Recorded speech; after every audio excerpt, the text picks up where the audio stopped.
Since we've moved in, there's a homeless person living under the house. I'm talking Which bedroom which set. does the seller know this? The past seller? Did they know? If you've been with this show for a while, you know how it started. It wasn't with lawsuits and it wasn't with press releases. It started with real people, buyers and sellers, sitting down and telling me what exactly happened to them in the process. And somewhere along the way, we drifted into the bigger stuff, the industry-wide stuff, the lawsuits, the corporate maneuvering. And while that stuff matters, I'm tired of talking about it. And I got a reminder recently that the reason any of this matters in the first place is because of what happens to people like the guest you're going to hear from today. So we're going back to our roots, back to the consumer, back to the kitchen table, one story at a time. And I'm not going to lie to you, this one is a doozy. It's a lot. And it's actually so much that we had to split it into two parts. And before we start, you need to know that my mic had an issue during this recording, and I didn't catch it until we were pretty much done, like a full 2 hours later. There's no way in hell I'm making this woman sit through everything she just told me again, just so that my audio can be pristine for you. She earned the right to not repeat herself, so the sound isn't perfect. You're going to have to deal with it. So here's how we're splitting this. Today, part one, how she got into this house, everything leading up to closing, and everything that fell apart after, including, yes, a homeless person who was found living underneath her home. Part two, coming next week, is how the brokerage responded when she asked for help. Boiler alert, responded is a generous word. We're going to talk about how hard she's had to fight just to live safely in a home they paid for, and exactly whatever happened to that guarantee she was promised. Let's get into it. So my name is Sarah Palmer. I'm in Central Florida, right around the Disney area, and we had the worst home nightmare buying experience ever. Yeah. And I found you because I live on TikTok, unfortunately for myself. On there way more. This is where I find friends. It's really horrible. Yep. I need to get a life. But I found your videos and we started talking. And I will say, of the people who have had a challenging consumer experience, you are the most organized. You have every paper receipt possible. And on top of that, you were so kind to the people who basically put you in this position.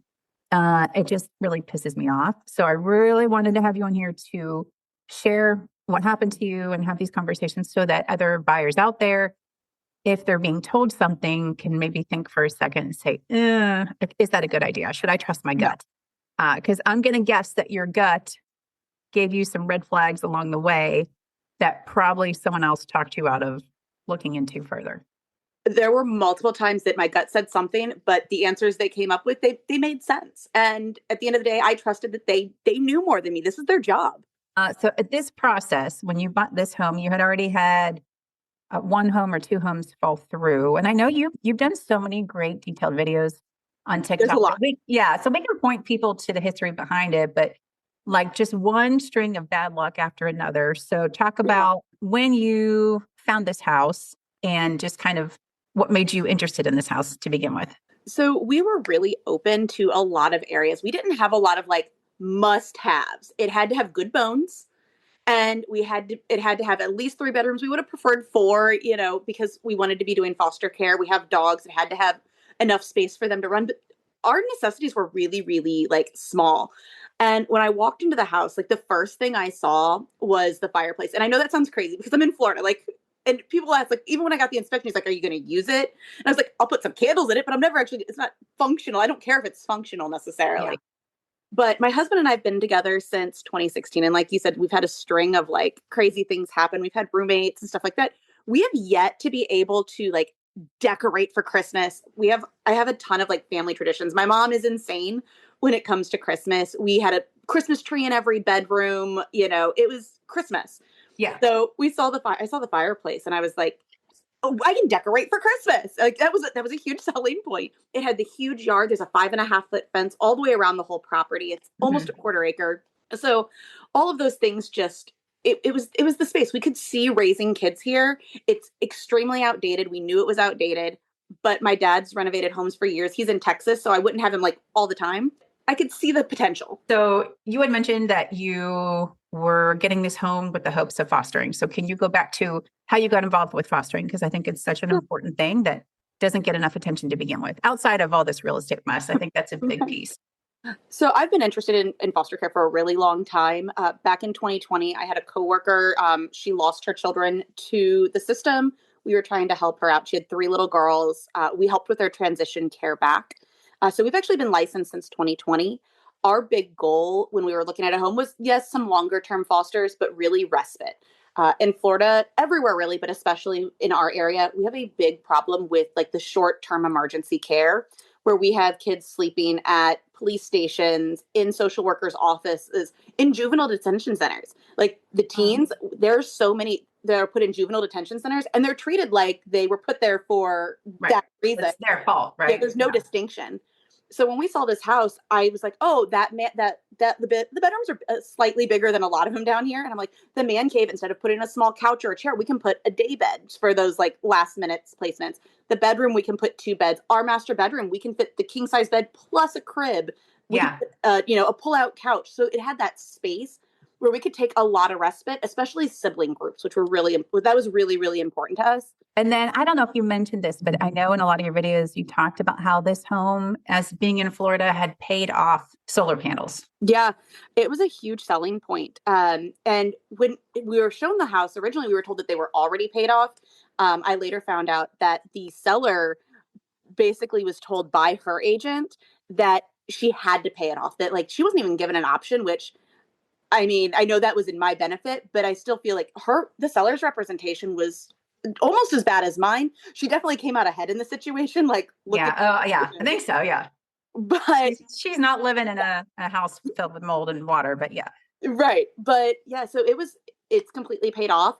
There's actually more solar panels on the home than there should be because it was an elderly woman that lived here. They talked her into almost twice the number of panels. And actually this home can't even support the panels that are on this home, we found out recently.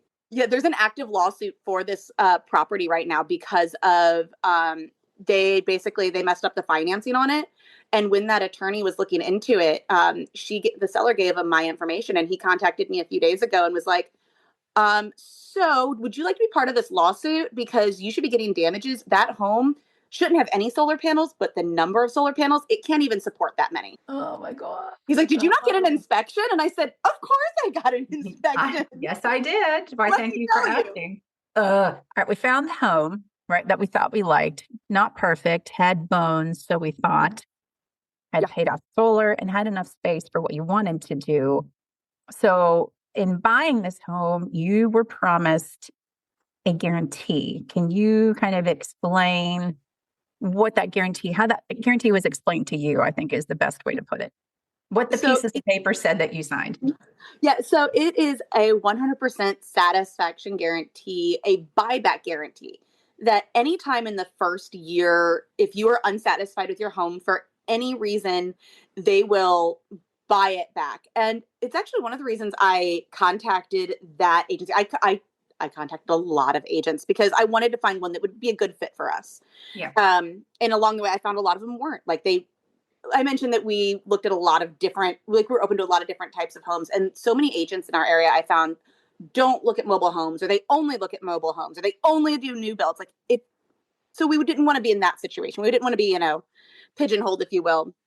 But she actually brought it up at the interview before I did. And she's like, one of the great things about us is you never have to worry. We have your back even after the sale.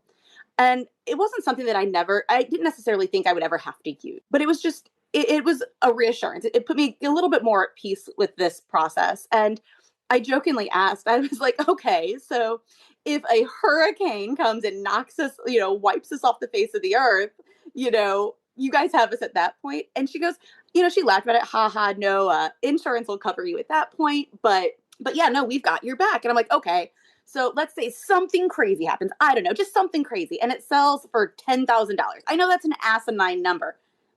Not necessarily, but I said, but what then? We pay $200,000, $300,000, $400,000 for a home. Then what? And she goes, well, looky here. And she points out, you never have to worry about the value of your home. And she's like, we have your back. We would make sure that we get you into a similar level of home that you thought that you were in, that similar value. I even specifically asked more out of curiosity, and definitely in a joking way, even a little bit. But yeah, you never have to worry about the value of your home. And at this point, I'm a little bit worried about the value of my home.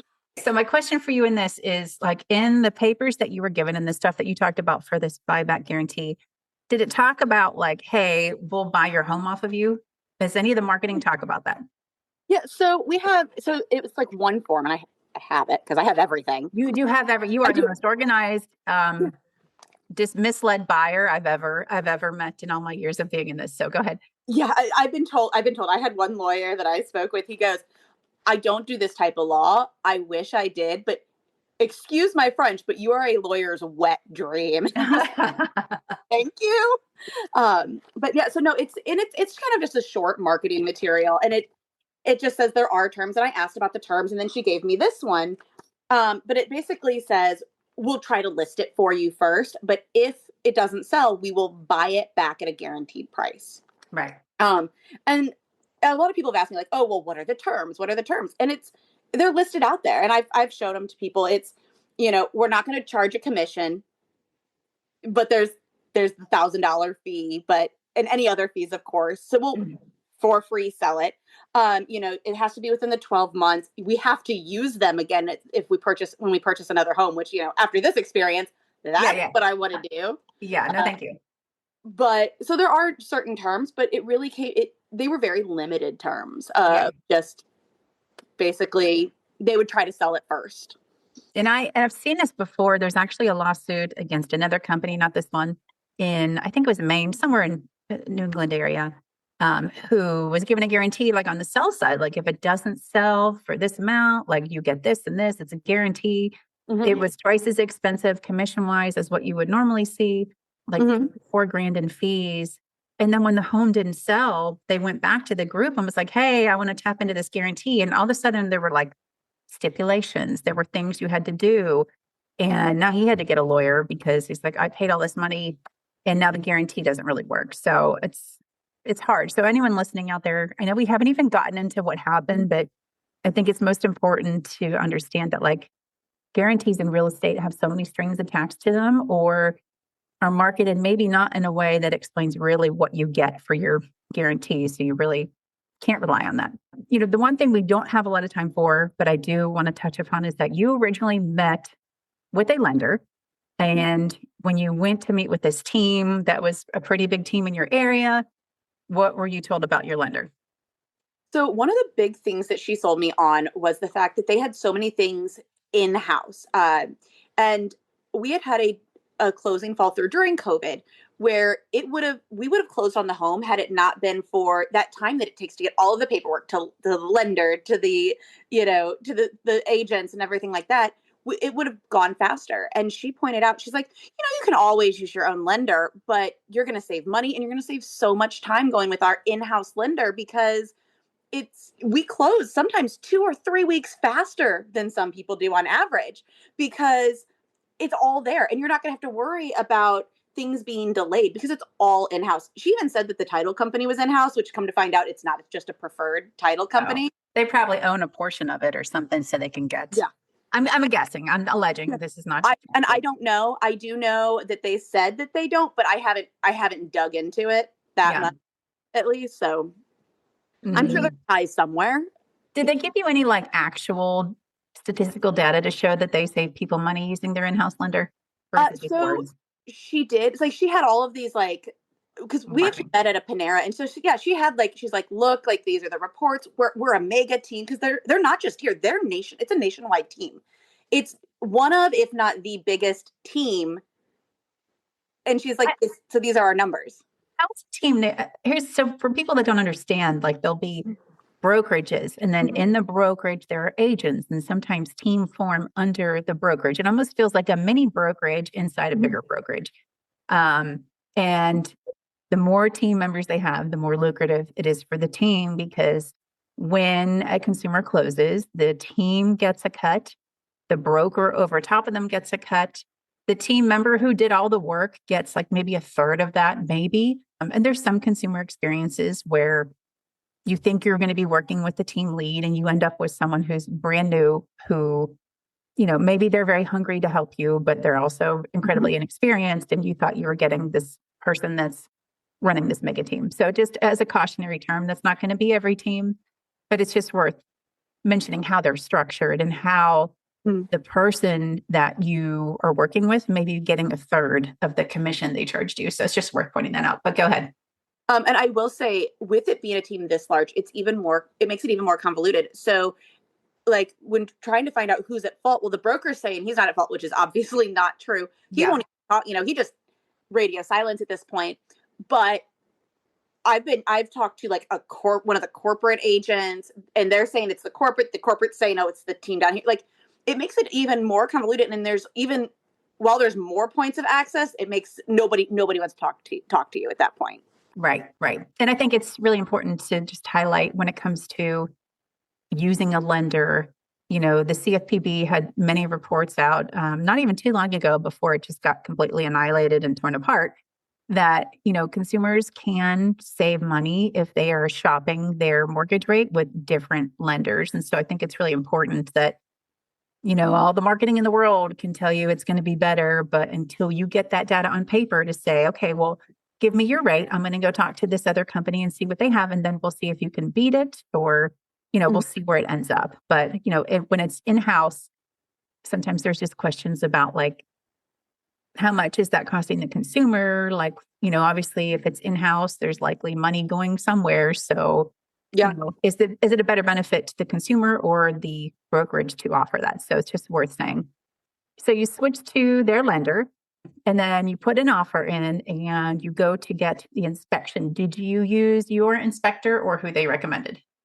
So we had actually just had a contract fall through like a week or two prior with the same agent. And the reason it fell through was due to a bad inspection. And actually wasn't even as bad as necessarily this one was. It's just that it raised a few questions. And so we had like an electrician come in. We had a bunch of other like specialists come in that situation. And we were going to use him again. He did a really good job. But when we were putting in the contract, I let my agent, I said, okay, I'm going to go ahead and call my inspector. And she goes, oh, no, don't use him. And I was like, well, why? He did a great job. And she's like, yeah, but it took him like 3 days to get back to you. I said, yeah, but it was a weekend. And you said we can ask for a 10-day inspection period this time, like I asked. And you said that would be fine. And they would agree to that. And we went back and forth quite a bit. And it really came down to, that was a stick build. This is a mobile home. This guy specializes in mobile homes. This one's going to need an engineering structural certification. And this guy, his company can do both of those. You notice that there's some spots on the ceiling that look like they're dry and it's old work, but you question that. And he's a licensed mold assessor. So everything she said made sense. And I wasn't like super tied to this inspector. There was an inspector I'd used in the past for many, many deals, and I wish I could have used him. He retired right during COVID, and he was amazing. Loved him. So I think I had a lot of expectations from those experiences, but I still feel like I asked the inspectors the right questions in the end. Like I made sure like my expectations were known. Are you going to walk the roof? Are you going to do this? All right. So this person comes out that was recommended to you, and how did the inspection go? So it brought up a couple of questions. The big thing was, my agent gave me like, I want to say it was like a three days. I could be wrong. I could look at the text. I have it.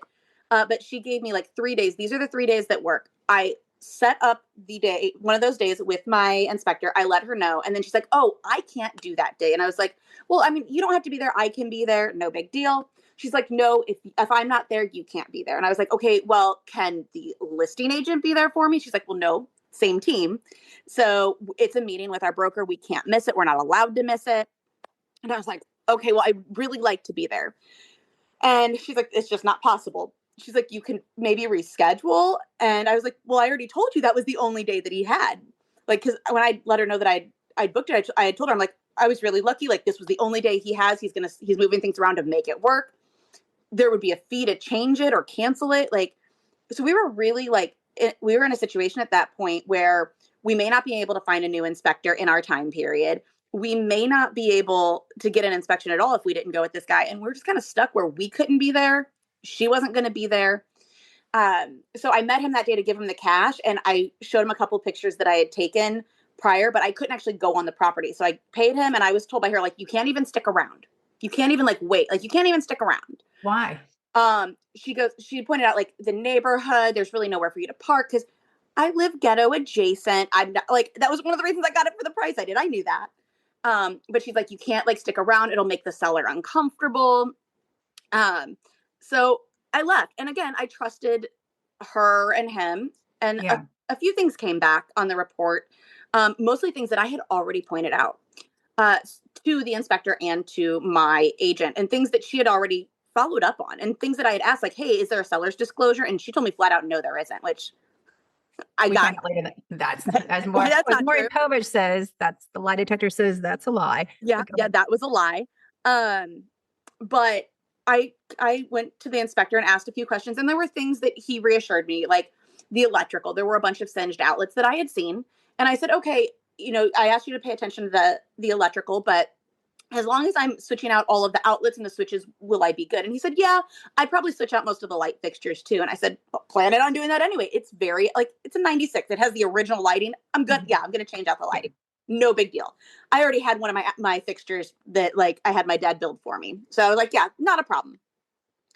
But there were a few things that he wasn't like super clear with. Like on the report, there was a line where he was like, be sure to check that the work on the ceiling had been completed. So I was going to go ahead and get another license, like a mold, like an actual mold test done. And the subfloors, he's like, it could just be settling, but there's some like creaking and maybe some soft spots. I don't know for sure. You might want to have that checked. So I called my realtor and I was like, okay, I've been over the inspection with the inspector. These are the things like, I said, I'm not really sure who I would call. I said, I know I can call for a mold test. I said, I'm going to go ahead and call a roofer just to be sure, like, just to make sure, just, put me better frame of mind. I said, and then I said, do you think it would be like a general contractor? Like, who would you call for those subfloors? And she goes, let me talk to my team and see, because I want to verify. I don't want to give you the wrong information. And it was later that day or like the next morning. And like the call started, like, I can remember like the relief I felt was, she's like, good news. And I was like, I love good news. What's the good news? And she's like, so for the roof, I spoke with the inspector. The roof passed with flying colors. Like that's a direct quote. It passed with flying colors. And I was like, well, there was that shingle. She goes, right. That shingle's really the only question.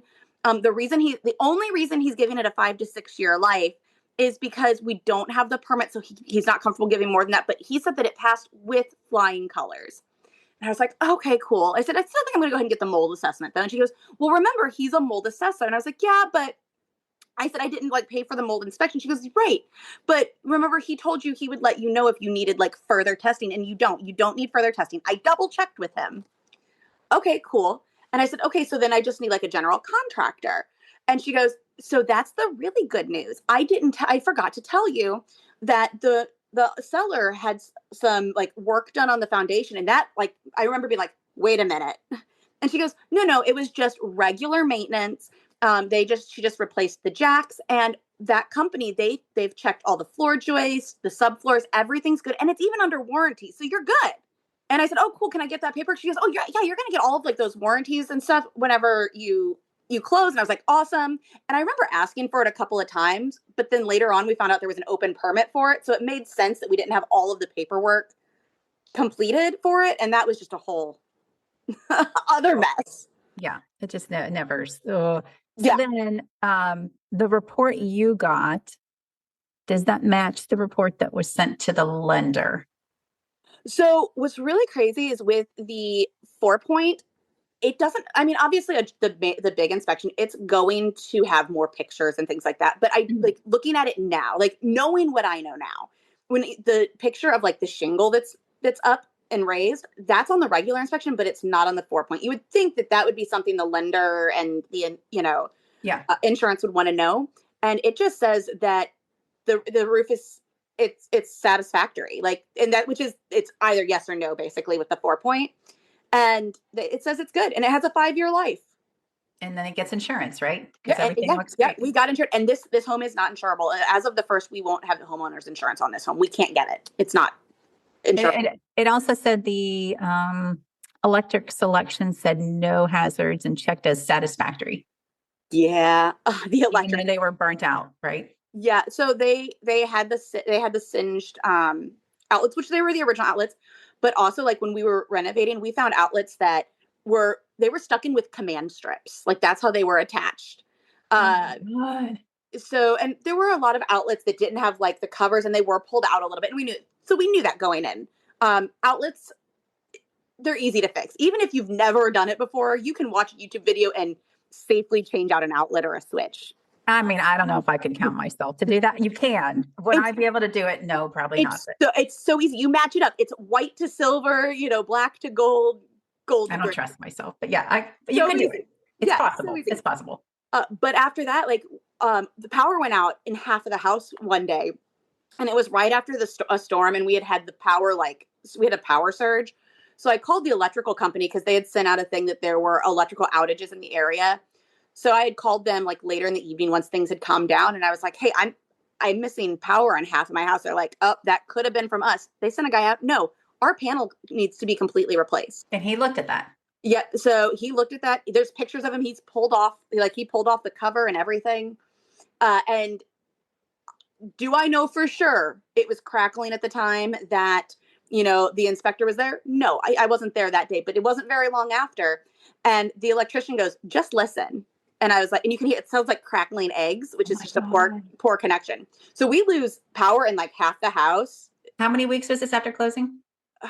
It was maybe, I want to say a month. I mean, I have the dates up in my timeline, but it was a month or so after closing. Okay. It was just during a storm. And then when we did the outlets, we found out the breaker switches, some of those need to be replaced. They're actually loose. So yeah, it shouldn't have passed with the electrical either. Okay. So, and I know this was during leading up to holiday season. So you get what you think is a decent inspection, you go to close, and you did not have a final walkthrough. Why? So we closed December 11th. So right before Thanksgiving and Christmas, and then, before the new year. And we were made very aware that there was a very small window that we'd be able to close in, because people would be leaving for Christmas vacation and the holidays. And if we didn't close in that small window, we likely would not close until after New Year. And at that point, we would be out of our contract window. So the seller at that point would have every right to go with one of the backup offers, or I was told at one point they made it sound like there was a cash offer, which I found out not true. At least the seller had never heard about a cash offer. Right. Maybe there was one. I don't know. Well, and you said too, when you were on the property at one point, this is before you were getting to the closing table, that your agent was talking really loudly on the phone about another offer or something. Yeah. Loud enough that you believe loud enough that you could hear it.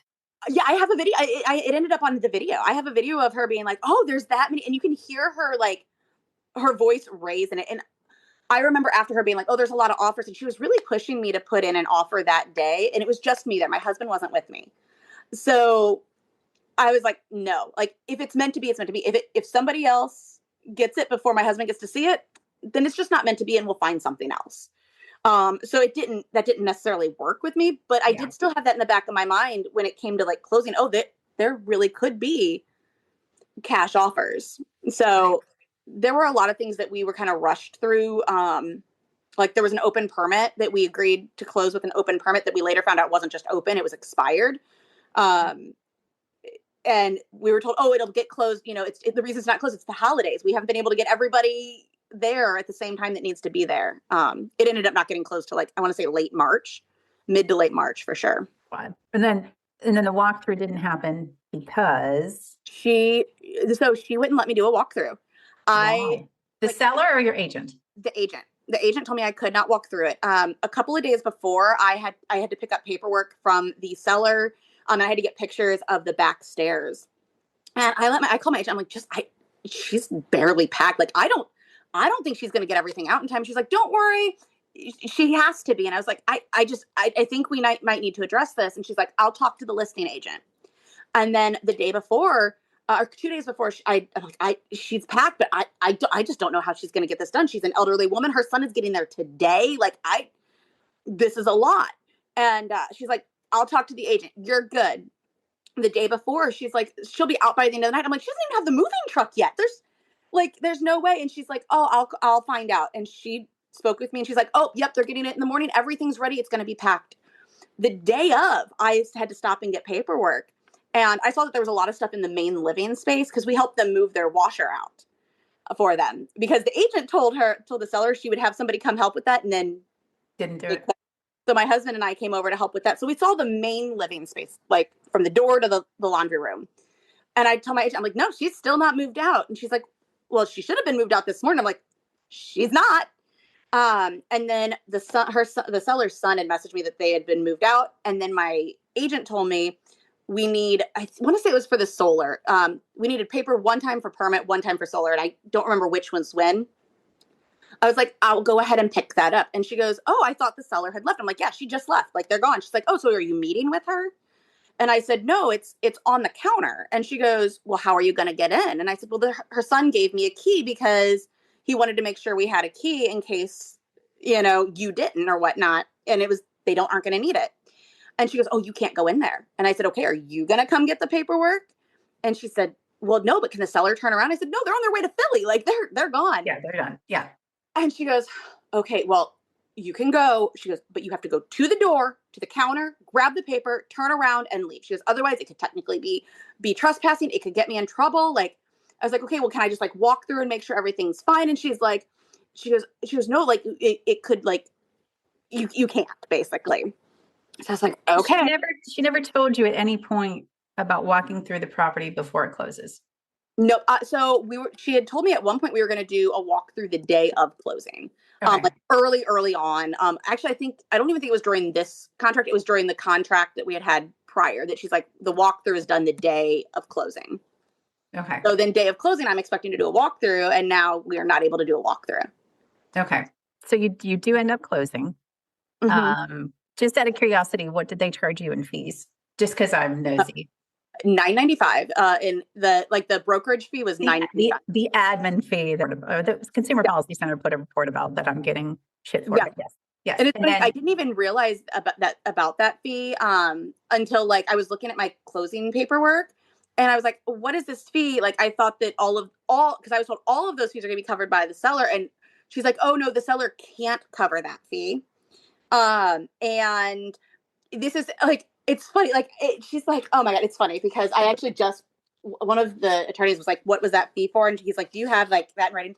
It's the $9.95 is our administrative compliance fee that ensures that every part of your transaction is handled accurately, efficiently, and in full accordance with all legal and industry requirements. Jesus. What is the commission for then? What does the commission cover? Yeah. It covers the extensive behind the scenes work for the team performs to protect your interest and deliver a smooth, stress-free experience.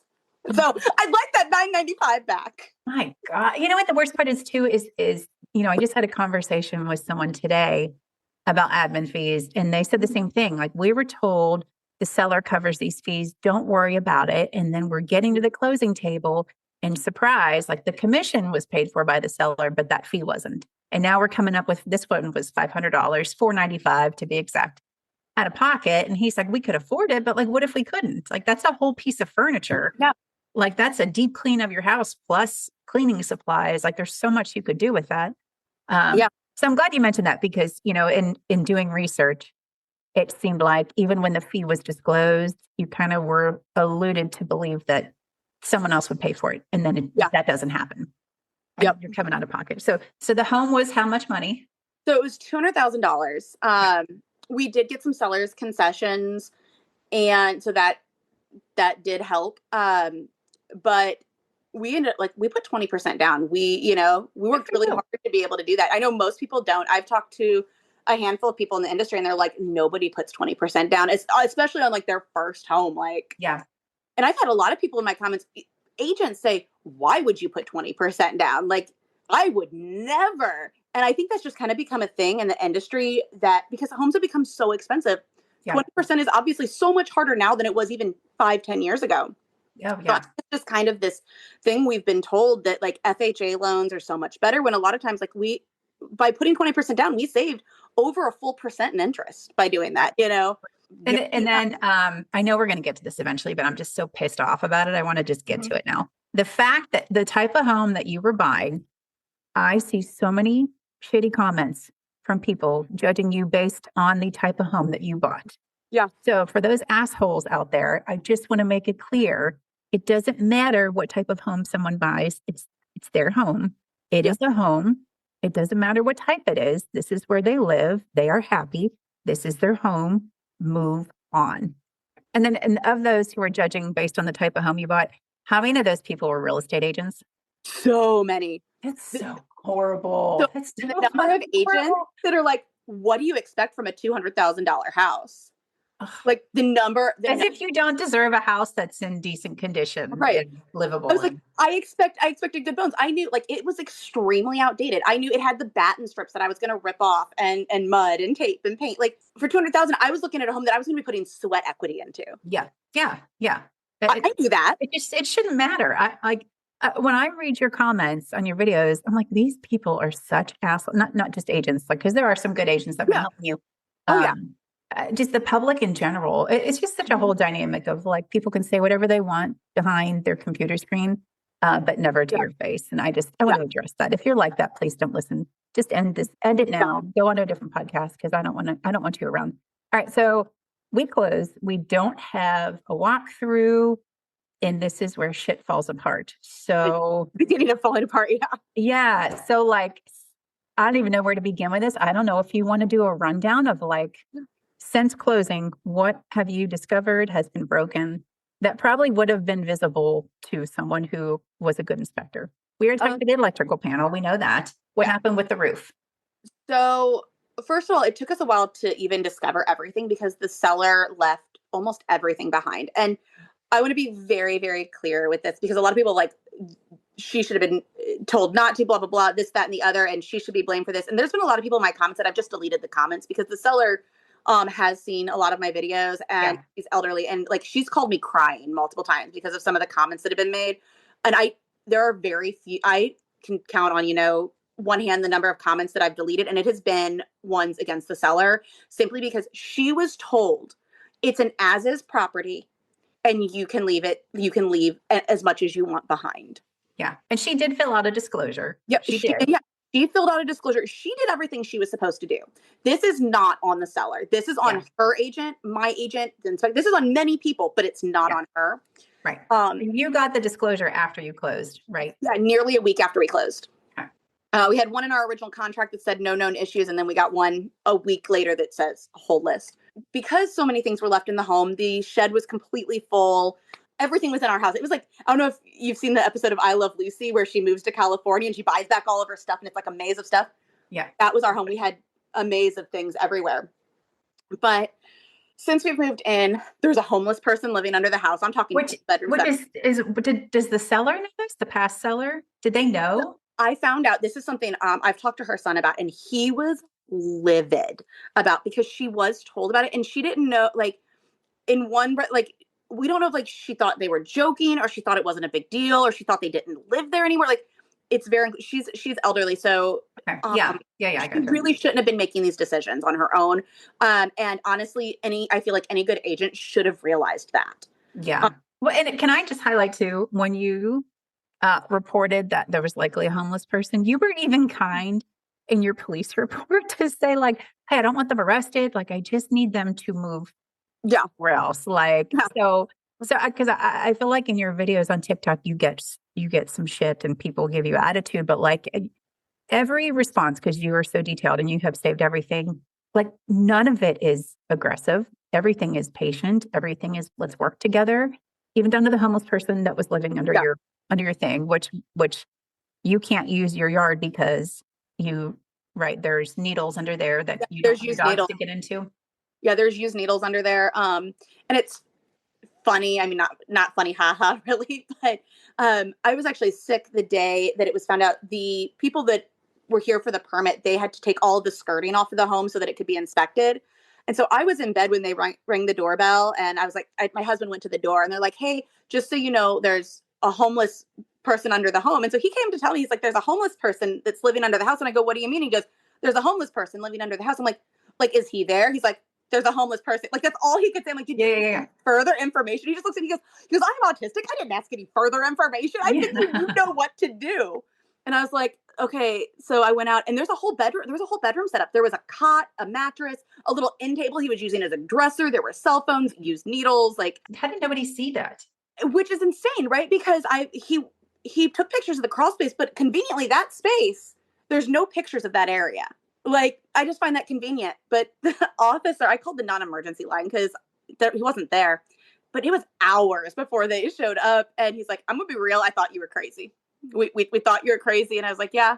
I said I don't need him arrested. I just want him gone. Like I don't want to put him, like, what is that gonna already at his lowest, right?